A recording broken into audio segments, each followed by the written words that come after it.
ubavuni.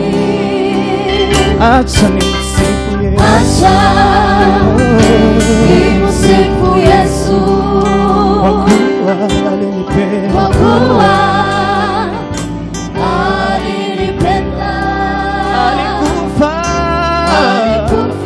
msalabani, alichoma mkuki ubavuni. Acha nimsifu Yesu, kwa kuwa alinipenda,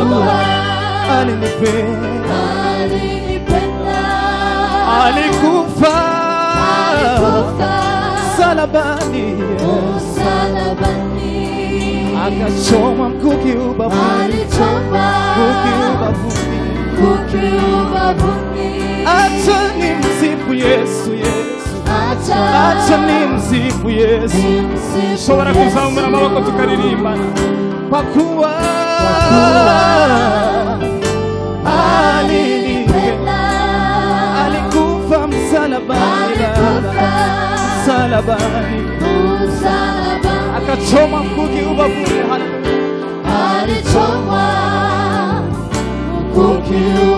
Alimwaga damu yake ili niokoke, alimwaga damu yake niokoke, alimwaga damu yake, alimwaga damu yake niokoke. Baba alimwaga damu yake ili niokoke, alimwaga damu yake ili niokoke. Yes, sijaona upendo, sijaona upendo kama wako, sijaona upendo kama wa wazazi, kama wa wazazi na watoto, kama mume na mke wake, kama wa mume na mke wake. Sijaona upendo kama wake,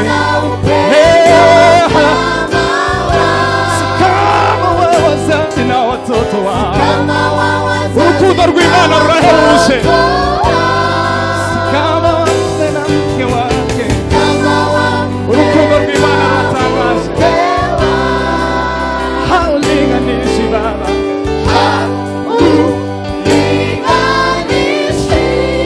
haulinganishi kamwe Baba,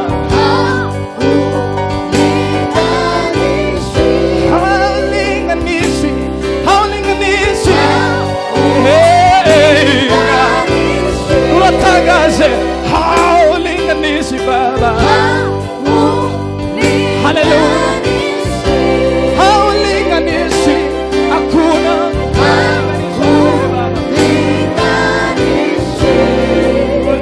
sana, uko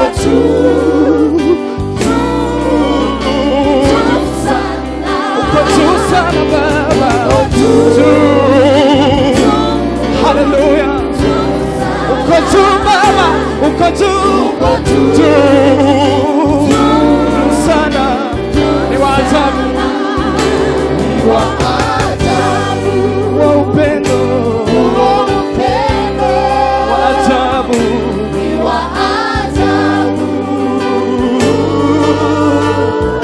haulinganishi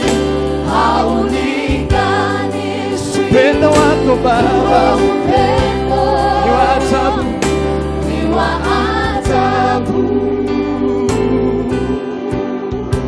Urukundo rw'Imana ruratangaje bavandimwe, nirwo turi kuririmba tutavuga ngo nta rundi rukundo twabonye nk'urw'Imana. Haleluya, tunezerewe urukundo yadukunze. Haleluya, haleluya, shimwe mwami mwiza, urukundo rwawe Yesu. Haleluya, ulimwengu wote ushangilie na utangaze kuwako Baba, kuwa upendo wake Yesu. Ama viosa Haleluya. Kila goti lipigwe kwa ajili yako, kwa ajili yako. Kila ulimi ukiri kwamba yes. Haleluya. Ulimwengu wote, ulimwengu wote ushangilie na utangaze upendo wako. Haleluya. Kila goti lipigwe kwa ajili yako,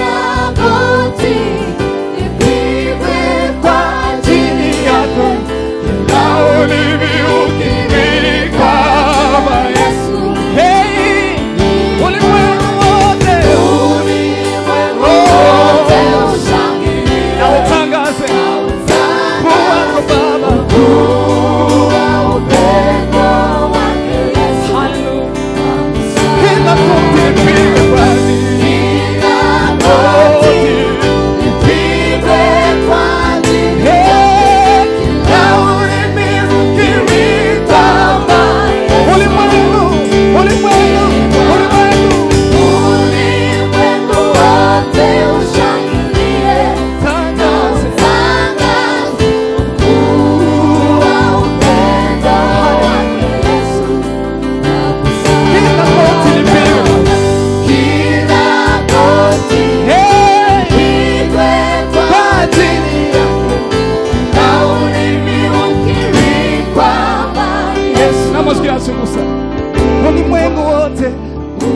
ulimwengu wote ushangilie na utangaze ukuu wa upendo wake Yesu. Kila goti lipigwe kwa ajili yako, kila goti lipigwe kwa ajili yako, kila ulimi ukiri kwamba Yesu. Ulimwengu wote ushangilie na utangaze ukuu wa upendo wake Yesu. Kila goti lipigwe kwa ajili yake, kila ulimi ukiri kwamba Yesu ni Bwana. sijaona upendo kama wako, sijaona upendo kama wako, si kama wa wazazi na watoto wao, si kama mume na mkeo. Sijaona upendo kama wako. Kuna mawarehemu shetani, kuna barusuma zose nacho twarongereranya mwami mwiza.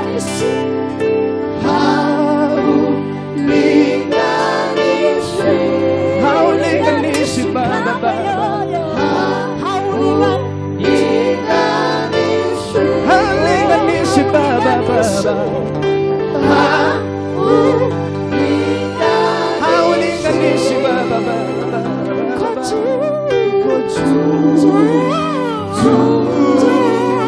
Uko juu sana, uko juu, uko juu sana, uko juu. Haleluya, haleluya. Urukundo rw'Imana ruratangaje. Haleluya. Habayeho umunsi umwe Yesu atugirira impuhwe. Amen. Yemera kwitanga ku bwacu. Haleluya. Turashima umwami witanze ku bwacu. Dukomeze tunezerwane, mwishime. Amen. Aho uri ukomeze uhudumiye umutima wawe, ushima Imana. Turi mu mpera z'umwaka, uvuge ngo mwami warakoze kundinda kuva mu kwezi kwa mbere, abangejeje uyu munsi ndi muzima. Ushimye kandi uhabwe icyubahiro. Ariko dukomeze tunezererwane.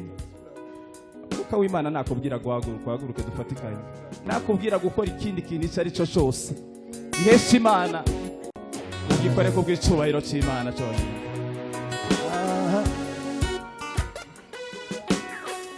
Haleluya.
하락한 이가 제가 쓰게 가부간 거 주와이로 이고서 이묘한 다수 나냐에 마토베 마주 모두에 주와이로 이고서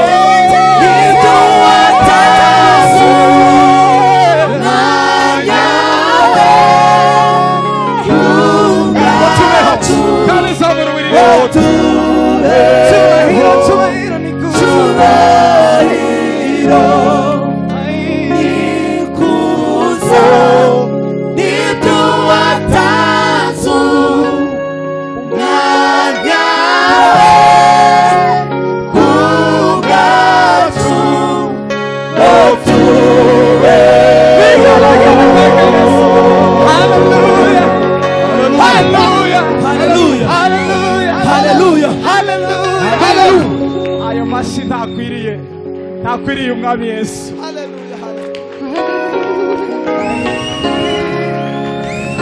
ikuzo Ibyo watanze umwanya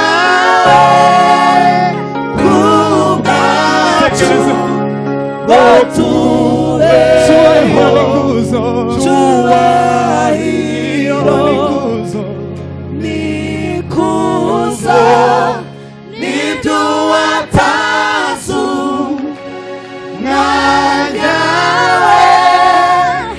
kubwacu ngo tube amashyi menshi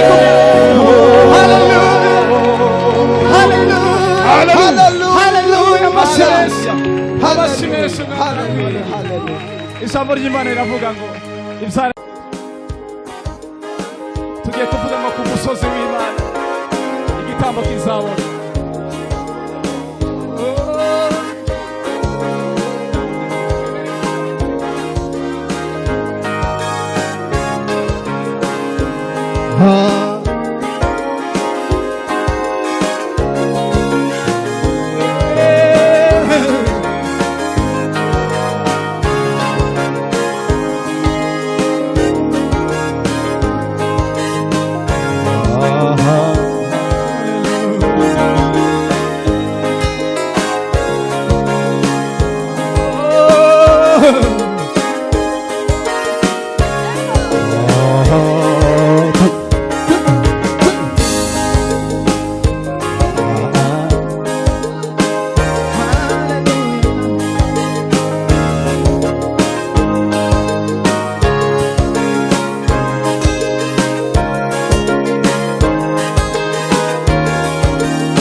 Regidenasi.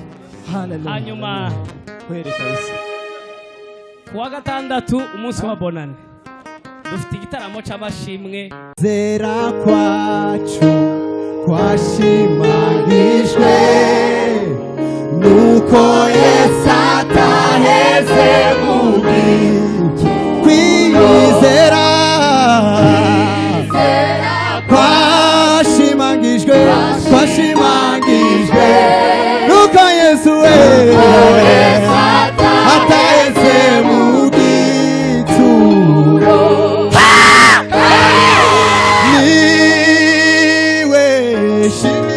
shingiro ry'umunezero w'iteka ntawundi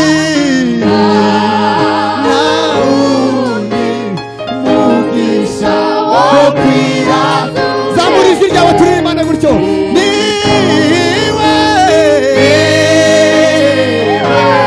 shingiro ry'umunezero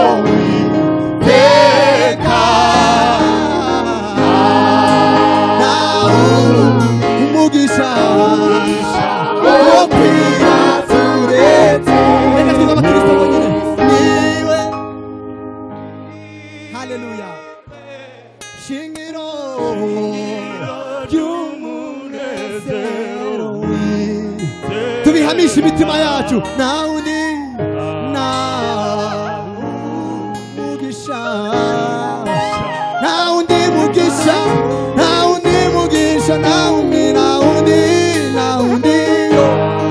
Hallelujah.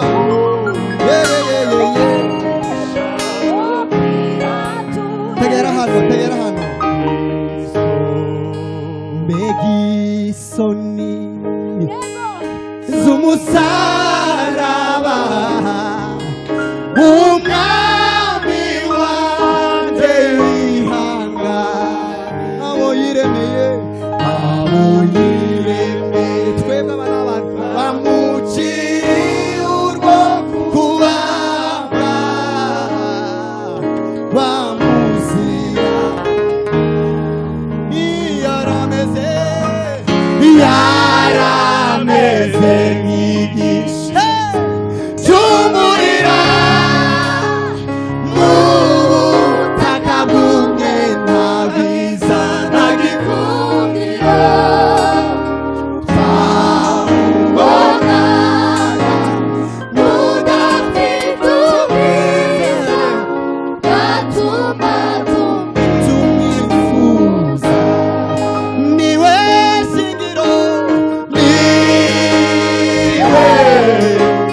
shingiro ry'umunezero w'iteka nta wundi mugisha Hallelujah. Nta wundi yo mugisha wo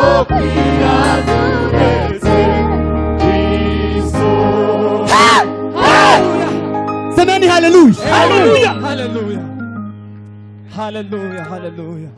umunsi tegerano abacuranzi semeni haleluya umunsi Yesu yazutse bamwe mu bigishwa be bari bazi neza ko Yesu yavuze ko nyuma y'iminsi 3 azazuka muri babandi batatu mbese muri babandi 12 babiri muri bo ngo bajana nawe batazi ko ari we kandi umunsi yazutse bagenda ngo bavuga amakuru ngo uyu muntu wapfuye azize ubusa ngo none ikintu cyatubabaje ngo bageze ahantu bamushinguye baramubura mwumva abigishwa bajanye na Yesu ngo Yesu ngo arababaza ngo ese byagenze gute bamubwira amakuru sinatindamo ngo bageze imbere anabwa ngo ngino tugufungurire bageriwe ngo amanyura imitsima arabura ngo akibura gutya umwe abaza mugenzi we aramubwira ngo menye neza ko ari Kristo kubera ko ugiye twajanaga ngo imitima yacu Hallelujah.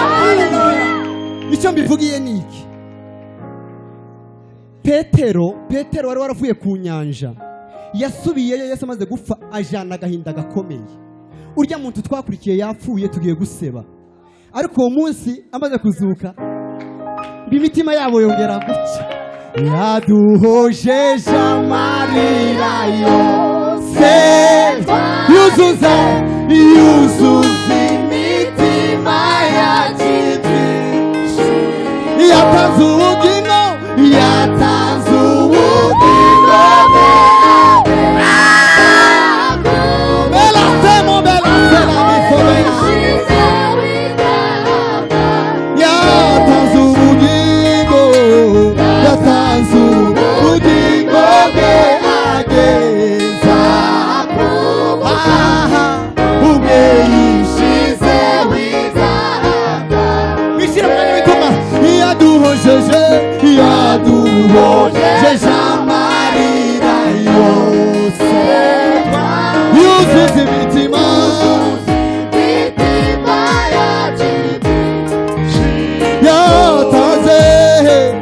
yatanze ubugingo bwe ageza kuguka ubwe yishize wizahanga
dushima Imana muri haleluya. Zamura ikiganza cyawe. Hari icyo Imana yakoze muri uyu mugoroba. Zamura ikiganza cyawe. Uyu munsi wa none akarere ka Kayore karamenya yuko hakezemo abakozi b'Imana. Zamura ikiganza cyawe. Haleluya! Haleluya! Tambukano sindondogora. Ejide, tambukano papa. Uyu muhungu w'abadahurwa yewe. Imana yamukoresha ibintu bikomeye kwe. Izi ndirimbo ubu nyine asigaye atuye mu karere ka Kajiado. Turamwunganira kuri tike ayisubiremo noneho cyo byumbiga kitanga imitima mukomeze muze kwe Shizirungu atanze 1000 umugurira amata tumwunganiye muri tike n'umukozi w'Imana. Hari icyo Imana akoze muri uno mugoroba. Anje muhaye 1000. Uyu mugabo yitwa Daniel ni business, so ndiyo mpamvu rero kandi indirimbo zaziva kure cyane. Rero mu byukuri I support so much this guy. Mu byukuri turashima Imana kuko ibihangano bikomeye Imana ihakomeza kumunyuzamo. Hanyuma nanje nzagutora agakarvanti keza uzakwize iryo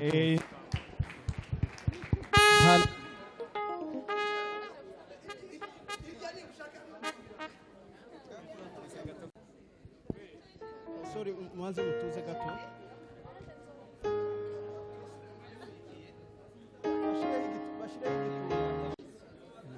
Ni izawe izimana, ni izawe. Nari ngiye kumushigikira bikomeye. Nari mfite concert Kigali. Nari kuzajana nawe nimba uri ready. Nzagukorera live recording indirimbo zibi.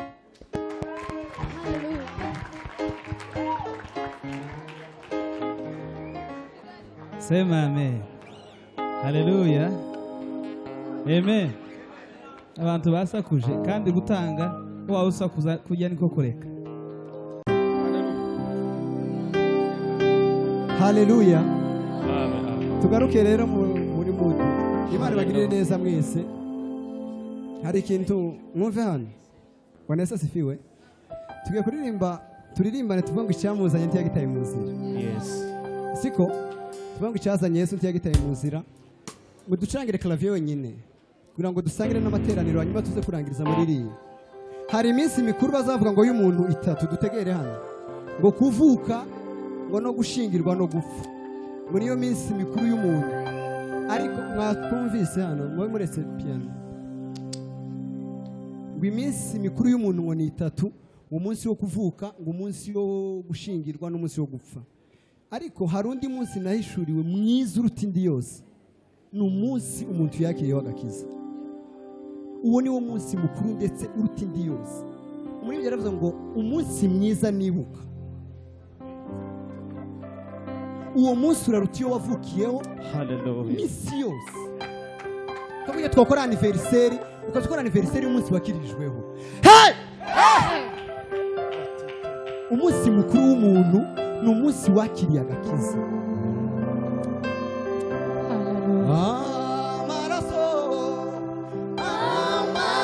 amaraso ya Yesu yakoze ikintu gikomeye mw'isi y'abizera amaraso ya Yesu hallelujah yakoze ikintu gikomeye mw'isi y'abizera yejeje ibyakarande yejeje ibyakarande akuraho inzandiko z'ibingenzo nayashima yakuyeho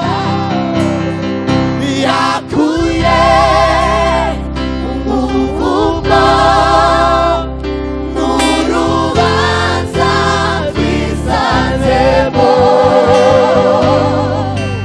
ubu turabana be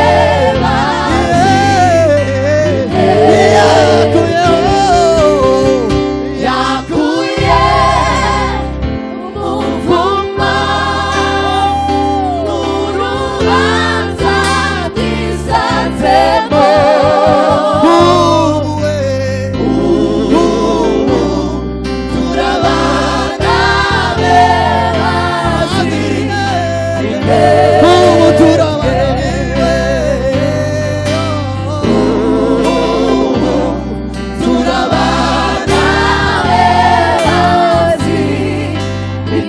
abakene bari bararuhije abakene bari bararuhijwe no kwiruka inyuma y'intura abatambyi babaho twese bahunganuke Yesu aca bugufi aramanuka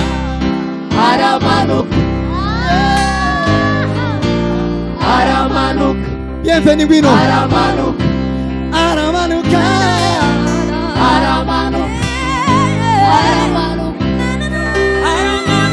Yesu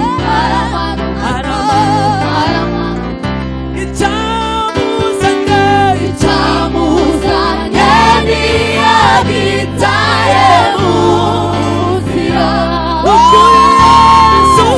n'ukuri Yesu yaratsinze icyamuzanye ntiyagitaye mu nzira n'ukuri Yesu wacu n'ukuri Yesu yaratsinze icyamuzanye ntiyagitaye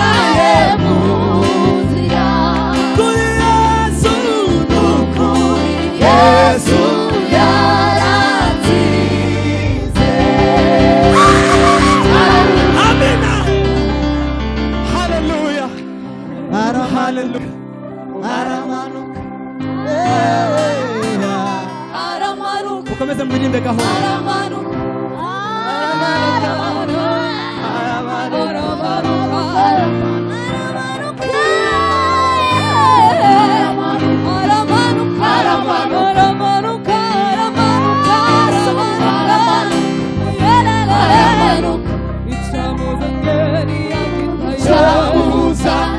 Umve hano murimbe gahoro ukuri Yesu yaratsinze Abafilipi 2 umurongo wa 6 dore kuri 5 mubwire wa mutima ari muri Kristo Yesu icyamuza uwo nubwo yabanje kugira akamero k'umuzimuka ntiyatekereje ko guhana n'Imana ari ikintu cyo kugundira ahubwo yisiga ubusa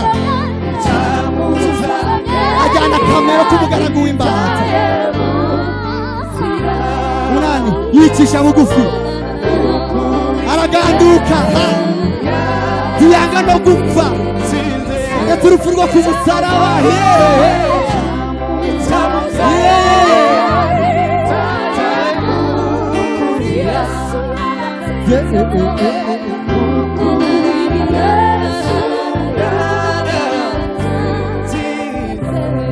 nicyo cyatumye Imana imushyira hejuru cyane ikamuha izina risumba andi mazina yose kugira ngo amavi yose indimi zose zigeza tura oyeza rumami indimi zose indimi zose zigeza tura oyeza rumami oh numami numami numami rumami yarazutse yarazutse uwakuye rumami indimi zose indimi zose yeah. zigeza tura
haleluya Imana iheze abavandimwe bacu muri Kristo Yesu n'abishimiye bakasarani Imana bagirire neza voice sinabonye umwanya wo kubana namwe ejo mumva ku mutima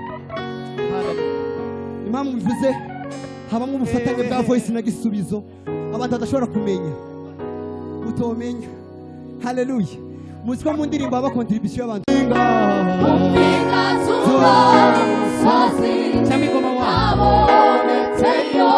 tubyinire Imana cyane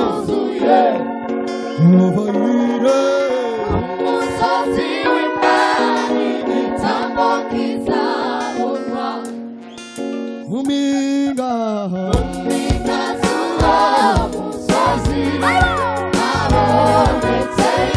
ubushime bwa nyuma gutyo muzamura amajwi Yehova yire umusozi w'Imana bamwo bwiza bumva mu mpinga impinga z'uwo musozi habonetseyo ibyuzuye mu mpinga impinga z'uwo musozi habonetseyo ibyuzuye ijwi ryiza ijwi ryiza ritireba Imana yanjye nk'igitambo ijwi ryiza ijwi ryiza ritireba Imana yanjye nk'igitambo ongera ijwi ryiza ijwi ryiza ritireba Imana yanjye nk'igitambo ibyo ibyo byari ibimenyetso bisura n'ibihe maze igihe gikwiye Yesu bwibariziro ibyo byari ibimenyetso bisura n'ibihe maze igihe gikwiye Yesu ongera bwibariziro ibyo ibyo byari ibimenyetso bisura n'ibihe biri maze igihe gikwiye Yesu bwibariziro ibyo byari ibimenyetso bisura n'ibihe maze igihe gikwiye Yesu bwibariziro ibyo byari ibimenyetso bisura biri n'ibihe biri maze igihe gikwiye Yesu bwibariziro ibyo byari ibimenyetso ibyo byari ibimenyetso bisura n'ibihe maze igihe gikwiye Yesu bwibariziro yaje gusohoza yaje gusohoza ibyo byahanuwe Yesu niwe muzuro ishuri y'abantu ishuri ari we bugingo haleluya abantu wariwe bugingo ufite uwo mwana ufite haleluya haleluya kamabwira iki kintu kimwe dusoza dusubiza umwanya perezida amen nari nabuze ukuntu duhagarika ni ukuri nibwo nkibona